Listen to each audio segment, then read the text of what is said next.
Well, a very good Sunday morning from me, Neil Morrice. 3 weeks into this month of February. Today is the 20th of the shortest month of the year, 1 week remaining. And in that week, I'll be putting myself out and about. There are a number of trainer open days for the press, and I certainly will be interested in those, including the great Nicky Henderson tomorrow. So more about that as it happens. But as far as today is concerned, well, these very inclement conditions did not claim Newbury, my local track. I'll be popping off there soon. And it didn't claim Musselburgh either. And we actually will have today, for private clients, a lovely bet in Dubai. But let me, without any hesitation, tell you that today's free bet, well, it's a horse that I have a lot of time for. The owner is not a personal friend of mine, but he might be a personal friend of yours, depending which team you support. And this horse is running at Newbury, 3-1 shot. More about him in a minute. He is a charismatic horse, I have to tell you that.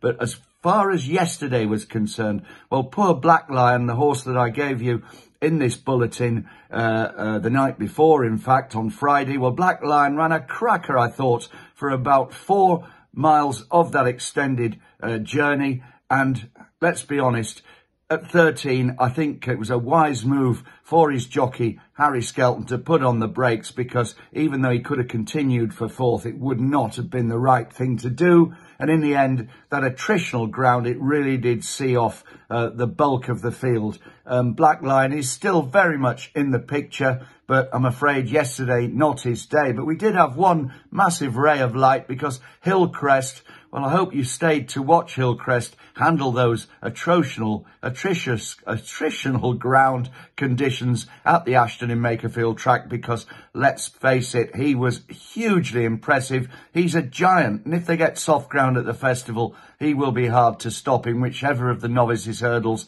Henry Daly decides to point this horse, running in the colours of the late Trevor Hemmings. For me, a future champion, without a doubt.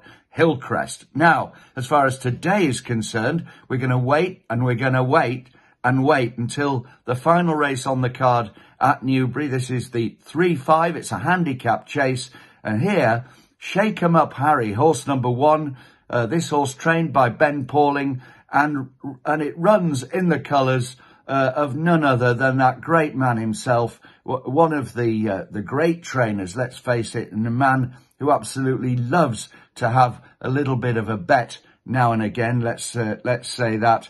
And he will be at Newbury, I'm sure, to cheer his horse on, because no doubt about this, Shake 'em Up Harry, well, he was a horse that Harry Redknapp told me a year ago exactly that was one to have on my side through the season. And you may recall, I've given him a couple of times, including when he won at Haydock 2 runs back. And he went back there for his latest outing, and it was a little bit underwhelming, I have to concede. But I know there were excuses for that defeat, and Harry Redknapp, well, he won't hear of defeat today. 3-1, Shake 'em, with that head bent low to the ground. He reminds me of one of the great stalwarts of years ago, Titus Oates, the way that he looks, where he's going, but he's got a massive spring in his step. He'll love the conditions, the track, the trip, everything's right. 3-1, a win bet here. Shake 'em Up Harry in the 3-5 at Newbury. And I believe it's not the last, actually. It might be the penultimate race. And until I come back, which will be, of course, at 9 o'clock tomorrow, with all my very best free information for Monday's racing, have a lovely Sunday.